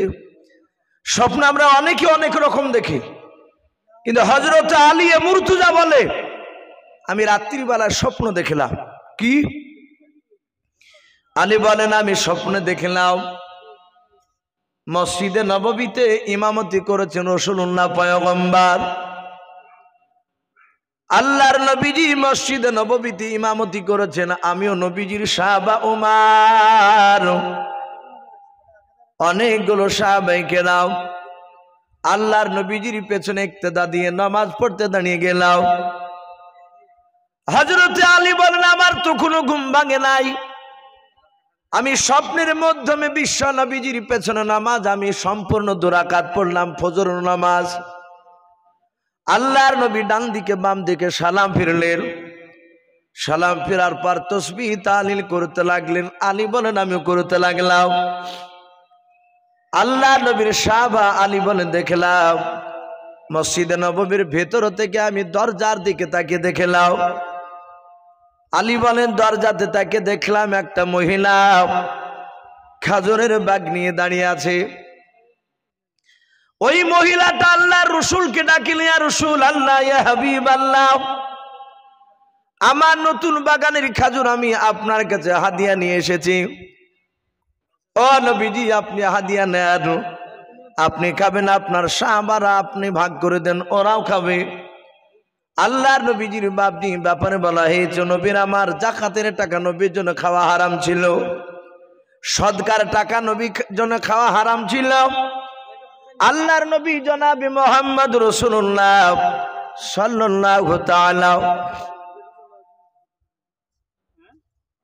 বলেন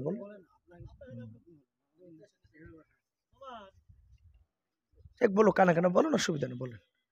আল্লাহর নবী জনাবে মুহাম্মদ রাসূলুল্লাহ সাল্লাল্লাহু তাআলা আলাইহি ওয়াসাল্লাম ফিতরা টাকা পর্যন্ত নবীর জন্য হারাম ছিল খাওয়া। আল্লাহ রাসূল সাল্লাল্লাহু তাআলা আলাইহি ওয়াসাল্লাম উনি বসে বসে তাসবিহ করছিলেন। আলী বলেন দেখলাম আল্লাহর নবী বলেন গো সাহাবা ওই মেয়েটার কাছ থেকে খেজুরের ব্যাগটা নিয়ে এসো। দেখবেন বাবা আমাদের বাড়িতে অনেকের নারকেল গাছ লাগাই। প্রথমে একটা নারকেল গাছে বাপ যে কাঁদে যদি নারকেল 8-10টা হয়, কুমড়ো যদি বাড়িতে হয়, অনেক ভাইকে দেখা যায় হাতে করে সূর্য কুমড়ে নিয়ে আসে, কেউ ভাতে কুমড়া নিয়ে আসে, কেউ নারকেল নিয়ে আসে। বলে ভাই এটা কি? বলে আমার গাছের প্রথম ফল। মসজিদে দেয় না? ওই মেয়েটা বাপজি খাজুর নবীকে মসজিদে নববীতে দিতে এসেছিলেন। আলী বলেন নবী একজন সাহাবাকে বলেন যাও ওই মায়ের কাছ থেকে খেজুরের ব্যাগটা নিয়ে এসো। আলী বলে দেখলাম নবীকে নিয়ে এসে সাহাবা দিয়ে দিলেন। আল্লাহর নবী ব্যাগটা হাতে করে নিলেন। আমি স্বপ্নে দেখছিলাম তো কোনো ঘুম ভাঙে নাই। আলী বলে দেখলাম নবী আমার বলেন আবু বকর তুমি দাঁড়িয়ে যাও। আবু বকর সিদ্দিক রাদিয়াল্লাহু তাআলা আনহু তিনি দাঁড়িয়ে গেলেন। আলী বলেন আমি বসে বসে দেখছিলাম ঘুমের ঘরে স্বপ্নে। আল্লাহর নবী আবু বকরকে বলেন আবু বকর তোমার নামটা, তোমার আব্বার নামটা বলো। আবু বকর মুচকে মুচকে হাসছেন, কারণ বিশ্ব নবীর সবচেয়ে জানের বন্ধু আবু বকর, নাম জানবে না। কিন্তু আলী বলেন আমি স্বপ্নে দেখিলাম আল্লাহ রসুল আবু বকরকে বলে, আবু বকর তোমার আব্বার নাম কে? বলো আবু বকর বলেন আমি লজ্জায় পড়ে গেলাম। আল্লাহর নবী যখন জিজ্ঞাসা করলো, নবীর কথার উত্তর না দিলে কিয়ামতের ময়দানে নবীকে পাওয়া যাবে না। তাই আবু বকর বলেন, গো নবী আমি আবু বকর ইবনে আবু কুহাফা, আমি আবু কুহাফার বেটা আবু বকর, আমার আব্বার নাম আবু কুহাফা। আলী বলেন দেখলাম ঘুমের ঘরে স্বপ্নের মধ্যে দেখলাম নবী আমার খাজুরের ব্যাগ থেকে 4টে খেজুর বের করে আবু বকর হাতে দিলেন। আবু বকর এইভাবে 2 হাত চোল পেতে খাজুরগুলো ধরে নিলেন। আল্লাহর নবী বলেন, ওমর তুমি দাঁড়িয়ে যাও। আল্লাহর নবীজি ওমরকে বলেন, ওমর তোমার আব্বার নাম কি বলো? ওমরও বাপ আবু বকরের মতো মুচকে মুচকে হাসতেছেন। আল্লাহর নবী বলেন, ওমর তোমার আব্বার নাম বলো। ওমর বলেন, আমার আব্বার নাম খাত্তাব। ওমর ইবনুল খাত্তাব, আমি খাত্তাবের বেটা ওমর। আল্লাহর নবী বলেন, ওমর হাত বাড়াও। আলী বলেন আমি দেখলাম ওমর হাত বাড়ালেন 2 হাত। আল্লাহর নবী 5টা খেজুর দিয়ে দিলেন। আল্লাহর নবী বলেন, ওরে ওসমান তোমার আব্বার নাম কি? তাড়াতাড়ি বলো। আলী বলেন আমি দেখলাম ওসমানও তিনি হাসতেছিলেন, কারণ নবীজির আপন জামাই হযরত ওসমান গনি, বলুন সুবহানাল্লাহ। আল্লাহর নবীজি বলেন, ওসমান তোমার আব্বার নাম কি বলো? ওসমান গনি বলেন, আমার আব্বার নাম উসমান ইবনে আফফান, আমার আব্বার নাম আফফান, আমি আফফানের বেটা।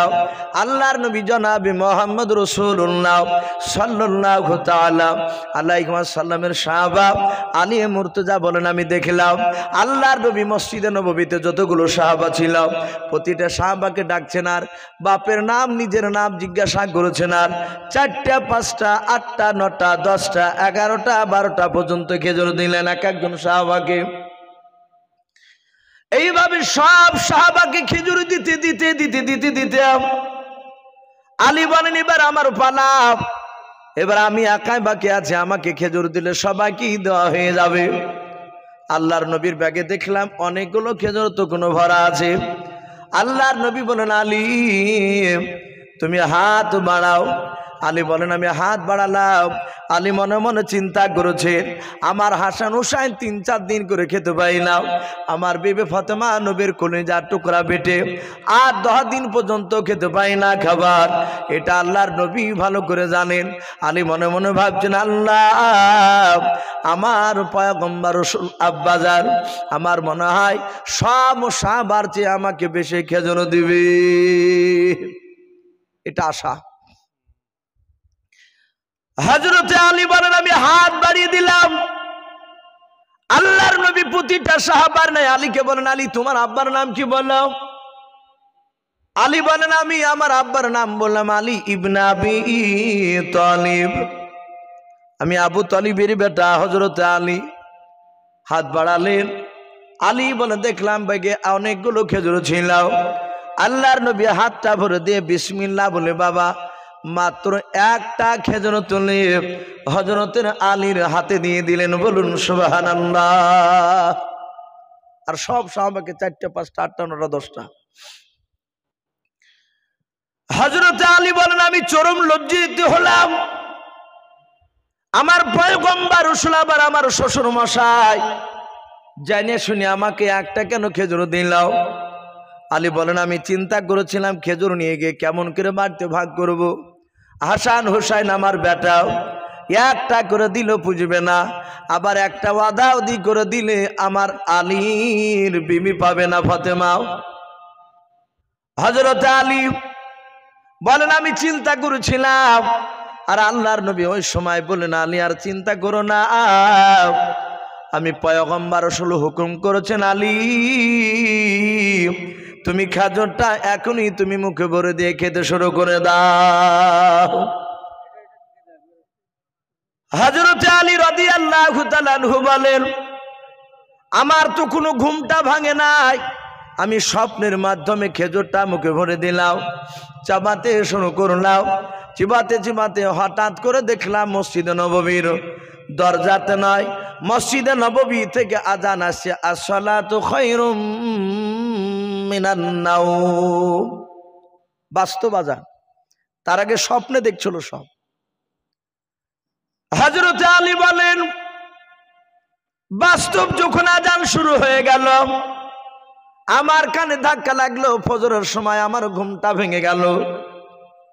আলী বলেন, খোদার কসম করে বলি, খোদার কসম করে বলি, রাসূলুল্লাহ স্বপ্নের মাধ্যমে যে খেজুরটা আমাকে দিয়েছিলেন, ঘুম থেকে জাগার পর দেখে আমার মুখের ভিতরে ওই নবীর স্বপ্নেরই দেওয়া খেজুরের আটি ভরা। বলুন সুবহানাল্লাহ, বলেন আরে তাকবীর। রাতে স্বপ্নে খেয়েছে আর বাস্তবে দেখছে আঠি। আলী বলছেন, আমি আঠিটাকে যত্ন করে ঘরে রেখে দিলাম, অজু বানালাম, ফজরের 2 রাকাত সুন্নাত নামাজ বাড়িতে পড়লাম, দিয়ে ছুটছি মসজিদে নববীতে নামাজ পড়ার জন্য জামাত। সাহাবাদের আমল, বেশিরভাগ সাহাবারা সুন্নাত নফল নামাজ বাড়িতে পড়তে, ফরজ নামাজ মসজিদে পড়তে। অনেক জায়গায় রাসূলুল্লাহ সাহাবাকে বলতেন, কবরকে যা বাড়িকে কবর বানায় না। ওরা মসজিদে নামাজের ফজিলত শুনে তারা আর বাড়িতে নামাজ পড়তো না বেশিরভাগ। নবী যখন বললেন বাড়িকে কবর বানায় না, কবরে নামাজ পড়া যেমন সে বাড়িকে কবর বানায় না, সেদিন থেকে সাহাবারা সুন্নাত নফল নামাজ বাড়িতে পড়তে। আপনারও ভাই মাঝে মাঝে বাড়িতে সুন্নাত নফল পড়ে মসজিদে আসবে, সুন্নাত পড়ে, আবার ফরজ পড়ে হয়তো কোনো দিন বাড়িতে গিয়ে নফল পড়বে। তাহলে এটা সাহাবাদের সুন্নাত জিন্দা হবে। প্রতিদিন না পারলে মাঝে মাঝে 1 দিন করবেন। আলী বলেন, আমি সোজা খেজুরের আঠিতে রেখে দিয়ে ওই রাতি ভোরবেলাতে, যেমন আপনাদের রাস্তা আছে এরকম মসজিদে নববীতে ছুটছে। আমার আলী বলেন, দেখলাম, বাবু কথা বলো না বাবু, এই বাবু চোখ চলে যে কথা বলো না, আর একটু বসো। আল্লাহ রসুলের সাহাবা আলী বলেন, আমি মসজিদে নববীতে আমি এসে দেখলাম আমার নবীজি ইমামতি করেন না, নবী যেহেতু বেঁচে নাই। আলী বলে, দেখলাম বাস্তবে হযরত আমিরুল মুমিনিন উমর মসজিদে নববীতে ফজরের নামাজের ইমামতি করেছেন। বলুন আলহামদুলিল্লাহ। হযরত আলী বলেন, আমি উমরের পিছনে ইক্তাদা দিয়ে দাঁড়িয়ে গেলাম। ওমর ডান দিকে বাম দিকে সালাম ফিরলেন, আমিও আলীও সালাম ফিরে দিলাম। ও বাপজি ভাইয়ের একটু ভালো করে মন দিয়ে শুনবেন, ওমর কত বড় ইলমে তাসাউফের সম্রাট ছিলেন, আলেম ছিলেন, কত বড় সাহাবা ছিলেন রে বাবা উমর। সেই কথাটা আলোচনা করতে গিয়ে ঘটনাটা একটু তুলে ধরেছে আলী। আলী বলেন, আমি দেখলাম নবীজি ডান দিকে বাম দিকে সালাম ফিরেছিলেন, স্বপ্নে দেখলাম, বাস্তবে দেখলাম উমর তিনি ইমাম হয়ে নামাজ পড়ালেন, ডান দিকে বাম দিকে সালাম ফেরালেন। উমর বসে বসে ঘুরে ঘুরে তাসবিহ তাহলিল করতে লাগলেন, আমিও তাসবিহ তাহলিল করতে লাগলাম। আলী বলেন, আমি মসজিদে নববীর দরজার দিকে তাকালাম, আমিও স্বপ্ন যুগে আমি সালাম ফিরে নবীর পেছনে দরজাতে তাকে একটা মহিলাকে দেখেছিলাম খেজুরের ব্যাগ নিয়ে। আলী বলেন, আমি বাস্তবে দেখলাম ওমরের পেছনে নামাজ পড়ে দেখলাম মসজিদে নববীর দরজায় একটা মহিলা খেজুরের ব্যাগ নিয়ে ওমরকে ডাকতেছে। বলুন সুবহানাল্লাহ। আলী বলছেন, আমি অবাক হয়ে গেলাম, এই তো স্বপ্নে যা দেখেছি বাস্তবে তো তাই। স্বপ্নে দেখেছে নবীকে আর বাস্তবে দেখছে কাকে? ওমরকে। হযরত আলী বলেন, ওমর একজন সাহাবাকে দিয়ে বাপজি খেজুরের ব্যাগটা নিয়ে আসালেন। আলী বলে, দেখলাম বিশ্ব নবী আমার রাত্রিবেলা স্বপ্নে যেইভাবে খেজুরগুলো ভাগ করেছিলেন সাহাবাদের সামনে। আলী বলে, দেখলাম আমার আমিরুল মুমিনিন উমর বাদশাহ অভিকার নবীর মতো খেজুরগুলো ভাগ করতে লাগলেন। বলুন সুবহানাল্লাহ। ওই 4টে করে দিতে লাগলেন, নবী যেমন দিয়েছিলেন সব সাহাবাকে 4টা 5টা 8টা 10টা 11টা 12টা করে দিয়েছিলেন। আলী বলেন, সব সাহাবাকে উমর খেজুর দিয়ে দিলেন, এবার আমার পালা পড়েছে। আলী বলেন, আমি হাত বাড়িয়ে দিলাম, আলী মনে মনে চিন্তা করেছে, নবী আমাকে স্বপ্নে একটা খেজুর দিয়েছিলেন, লজ্জায় নবীর কাছে চাইতে পারি নাই। কিন্তু আলী চিন্তা করেছেন, যদি ওমর সবাইকে খেজুর দিয়েছেন অনেকগুলো, আমাকে যদি না দেয় বেশি খেজুর, একটা যদি খেজুর দেয়, দুটো যদি খেজুর দিয়ে দেয়, আমি হযরতে ওমরকে বলবো, ওমর আরো কেন তুমি বেশি খেজুর দিলে না? ওমরকে বলতে লজ্জা করব না আমি? আলী বলেন, ওমরের ব্যাগে দেখলাম অনেকগুলো খেজুর রয়েছে। আল্লাহর নবীজির সাহেব ওমর বলে, আলী হাত বাড়াও। আলী বলেন, আমি দুই হাত চলে, এইভাবে হাত পাতলাম, অনেকগুলো বুঝে খেজুর দেবে। আলী বলেন, দেখলাম ওমর ব্যাগের ভিতরে বিসমিল্লাহ বলে হাত ভরে বাবা মাত্র একটা খেজুর বের করে হযরত আলীর হাতে দিয়ে দিলেন। বলুন সুবহানাল্লাহ। আলী বলছে, থাকতে পারলাম না। আলী বলছেন, ওগো হুজুর, সবাইকে 4টা 5টা 8টা 9টা 10টা করে দিলেন, আর আমাকে একটা দিয়েছেন কেন? আমার বাড়িতে তো সবাই ক্ষুধার্ত অবস্থায় আছে, আর 2-4টা দেন। হযরতে আলীর কথা শুনে ওমর মুচকি মুচকি হাসতেছেন। ওমর হাসছেন আর বলছেন, আলী সত্য করে বলো আলী, আজকে রাত্রিবেলা রাসূলুল্লাহ তোমাকে কটা খেজুর দিয়েছিল? জোরে বলুন সুবহানাল্লাহ। বলেন আরে তাকবীর। আলী চমকে উঠেছে, সর্বনাশ করিয়েছে। আমাকে যে নবী রাতে স্বপ্নে খেজুর দিয়েছে, তাই উমার জানলো কি করি? আমি তো কাউকে বলিনি। স্বপ্ন দেখেছি, আজান শুনে ঘুম ভেঙেছে, খেজুরের আটি বাড়িতে রেখেছি, অজু করেছি, 2 রাকাত নামাজ পড়ছি, রাস্তা দিয়ে ছুটে এসে মসজিদে নামাজে দাঁড়িয়েছি। কারোর সাথে দেখা হয়নি, আমি কাউকে কথা বলিনি। জানলো কি করে? ওমর বলছে, আলী রাতে কটা খেজুর দিয়েছে রাসূল তোমাকে? আলী বলছেন, হুজুর একটা। রাসূল বলছেন, আলী রাসূল যেহেতু একটা দিয়েছে, আমিও ওমা, আমি তোমাকে 2টো দিতে পারবো না। বলুন সুবহানাল্লাহ। এটাই কি বলছে ইলমে তাসাউফের সম্রাট, ইলমে তাসাউফের জ্ঞান। ওমর এত বড় দামি সাহাবা হয়েছিলেন। আলীর স্বপ্নের কথা মহান রব্বুল আলামিন ওমরকে জানিয়ে দিয়েছিলেন। ভাই, সেই এত বড় দামি সাহাবা, তিনিও দোয়া চেয়েছেন। আজ আমরা বসে আছি ভাই সকলেই একটু দোয়ার আশায়। আমি আপনাদের সকলকে বলবো ভাই, দুনিয়ার পরিস্থিতি খুব ভালো নেই। সকলেই তো প্রায় মানুষ হয়তো শুনেছেন, এই তো ঝামেলা মুর্শিদাবাদে শুরু হয়ে গেছে। মসজিদ একটু ভেঙে দিয়েছে, শুনেন নাই? এক শ্রেণীর বেঈমানরা তারা চাইছে দাঙ্গা লেগে যাক, তারা শান্তি চায় না দেশকে। পরিস্থিতি খুব খারাপ। মুসলমানের দিন সামনে খুব খুব ভয়ঙ্কর দিন আসছে, কারণ আমরা আল্লাহর কাছ থেকে অনেক দূরে সরে গেছি। এই যে রমজান মাস চলে গেল, 2 দিন খুব হুটপাট করে মুসল্লি আইলো, আর আবার জাকাত তাই লোক কমে গিয়েছে। অনেকে তো করলই নে। জানি না আপনাদের এলাকাতে সবাই রোজা করেছে কি না। আমার বাড়ি দৌলতাবাদ, ঘাসিপুর বাড়ি। আমাদের এলাকায় ডাইরেক্ট দেখছে অনেক বড় বড় মানুষরা ওপেন সিগারেট বিড়ি খেয়ে বেড়াইছে রোজাতে। যদি বলছে, চাচা আপনিও বিড়ি খাচ্ছেন? তো বলছে, বাপ পারি নিয়ে, পেট মরিচের মতন জলে, রোজা করলি জলে, আলসার। যে ডাক্তার কাছে গেছিলাম, পরীক্ষা করে বলেছে আলসার। আবার ওই লোকটা খাইতে বসেছে, এই থালা উইচে কেড়ে ভাঙ গপ গপ করে খাইছে, তখন আর পেটে ঘায়ে ও পেটে যে ধাক্কা মাকা লাগছে না। এগুলো সব হচ্ছে বাপজি বদমাইশি। হ্যাঁ, অনেক অসুস্থ মানুষ থাকে, কিন্তু বেশিরভাগ মানুষ ভান করছে, যারাই ঘা করছিল তারা আর কিছু বলছে না। আল্লাহ রাব্বুল আলামিন হেফাজত করুন, বলুন আল্লাহুম্মা আমিন।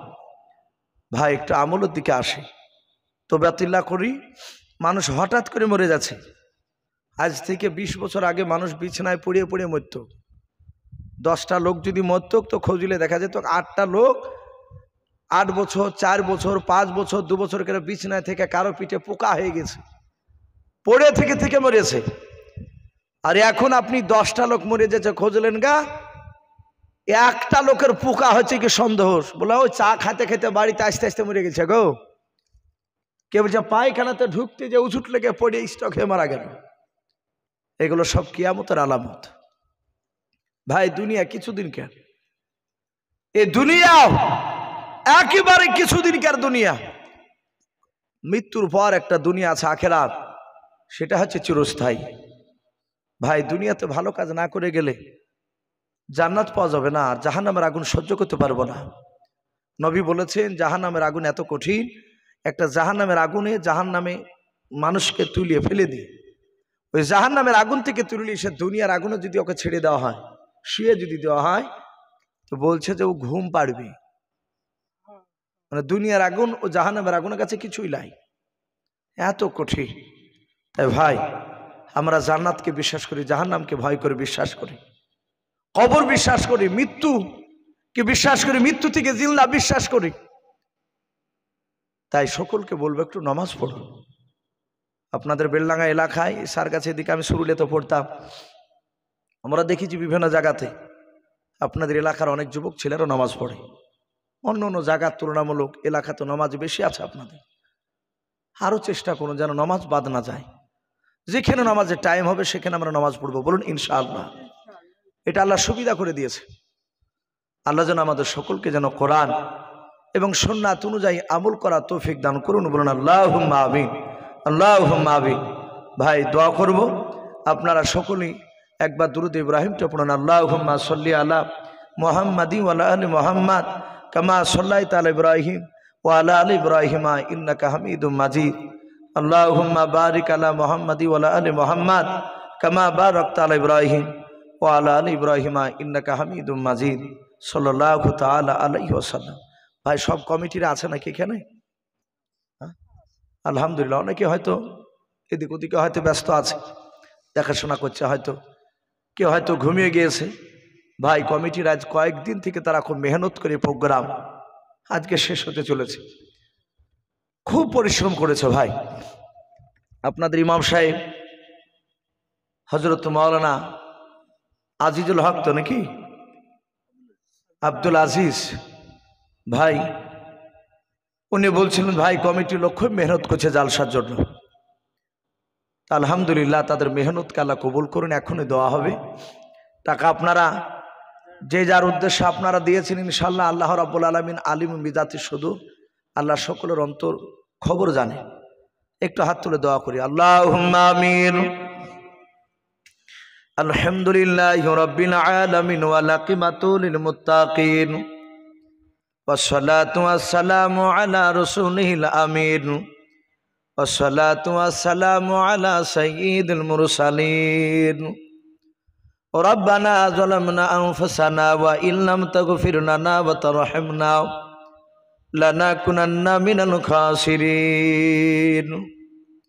আয় আল্লাহ, রাত্রি প্রায় 1:30 পার হতে চলল রে মাওলা। আয় আল্লাহ, গভীর রাত্রিতে তোমার বান্দা বান্দীদেরকে নিয়ে, ছোট ছোট বাচ্চা ছেলেদেরকে নিয়ে তোমার শাহী দরবারে হাত উঠিয়েছি রব্বুল আলামিন। আমরা সকলে গুনাহগার, খাকসার, খতাকার, নাদান বান্দা।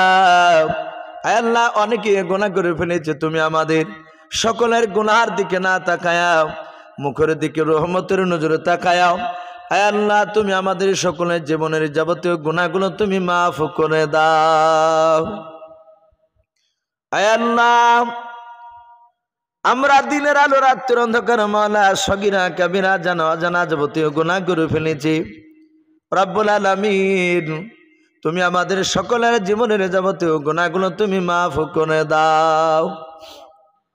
আয় আল্লাহ, এই দলোয়া গ্রাম থেকে গভীর রাত্রিতে হাত উঠিয়েছি। আয় আল্লাহ, আজকে দলোয়া গ্রামের পবিত্র জালসার মাহফিল তুমি কবুল করে নাও। আয় মালিক, এই জালসার সভাপতিদেরকে তুমি কবুল করে নাও। বক্তা, শ্রোতা, কমিটি ভাইদের সকলকে তুমি ইমাদের হিসাবে তুমি আমাদের কবুল করে নাও।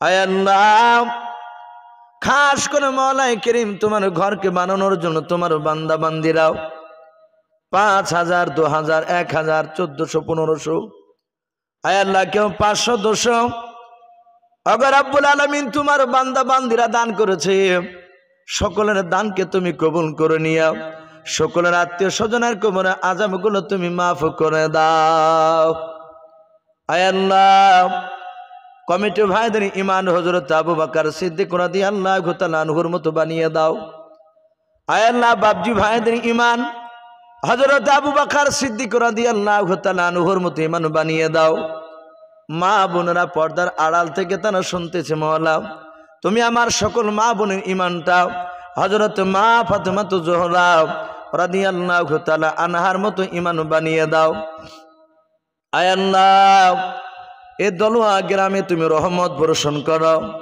আয় আল্লাহ গ্রামের যত মাইয়াত কবরবাসী হয়েছে ছোট বড় সকলের কবরে আযাবগুলো তুমি মাফ করে দাও আয় আল্লাহ জালসাকে তুমি কবুল করে নাও এই জালসার পরিবর্তে মওলা জালসার ওসিলা করে মওলা এ দলুয়া গ্রাম থেকে আসমানি বালা জমিনি বালা থেকে তুমি হেফাজত করো আয় আল্লাহ সারা বিশ্বের মুসলমানকে তুমি হেফাজত করো আয় আল্লাহ ফিলিস্তিনি মুসলমান ভাইদেরকে হেফাজত করো আয় আল্লাহ খাস করে আয় আল্লাহ মুর্শিদাবাদ জেলার পশ্চিম বাংলার আয় আল্লাহ গোটা ভারতবর্ষের মওলা আয় আল্লাহ হিন্দু এবং মুসলমান আল্লাহ সকলকে আল্লাহ মহব্বত করে তুমি চলার তৌফিক করে দাও খাস করে আল্লাহ হিন্দু মুসলমানের মধ্যে আল্লাহ মহব্বত ভালোবাসা তুমি তৈরি করে দাও আল্লাহ আমাদের দিল থেকে ঝামেলা দূর করে দাও আল্লাহ আমাদের দিলে নবীদের মহব্বত ভালোবাসা তুমি ঢুকিয়ে দাও আল্লাহ তুমি আমাদের পশ্চিম বাংলায় তুমি শান্তি দান করো আল্লাহ সামনে ইলেকশন আসছে মহলা এই ইলেকশন মহলায় করিম যাদেরকে জিতাবা আল্লাহ তুমি ওদেরকে দেশের নেতা বানাও যাদের দ্বারায় ইসলামের কামিয়াব হবে আল্লাহ মুসলমানদের উপকার হবে আল্লাহ তারা যেন দেশকে শান্তি করে যেন চালাতে পারে সে তুমি তৌফিক করে দিও আল্লাহ যাবতীয় বিপদ থেকে তুমি আমাদেরকে হেফাজত করো আল্লাহ খাস করে গ্রামে তুমি রহমত বর্ষণ করো এই দোয়াটুক মওলাই করিম আল্লাহ আখিরি দোয়া করে মওলা আমাদের দেশে মওলা হযরত ওমর ফারুক রাদিয়াল্লাহু তাআলা আনহুর মতো তুমি নেতা বানিয়ে দাও আল্লাহ গোটা পৃথিবীতে ওমরের মতো নেতা তুমি বানিয়ে দাও আল্লাহ এই দোয়াটুকু নবীর ওসিলা করে বলি কবুল করে নাও যত নবীর রসুল ওলিয়া উলিয়া পাঠিয়েছো সকলে আনসন তুমি পৌঁছিয়ে দাও সুবহান রাব্বিকা রাব্বিল ইজ্জাতি আম্মা ইয়াসিফুন ওয়া সালামুন আলাল মুরসালিন ওয়ালহামদুলিল্লাহি রাব্বিল আলামিন বিরহমাতিকা ইয়া আরহামার রাহিমিন আসসালামু আলাইকুম ওয়া রাহমাতুল্লাহি ওয়া বারাকাতুহু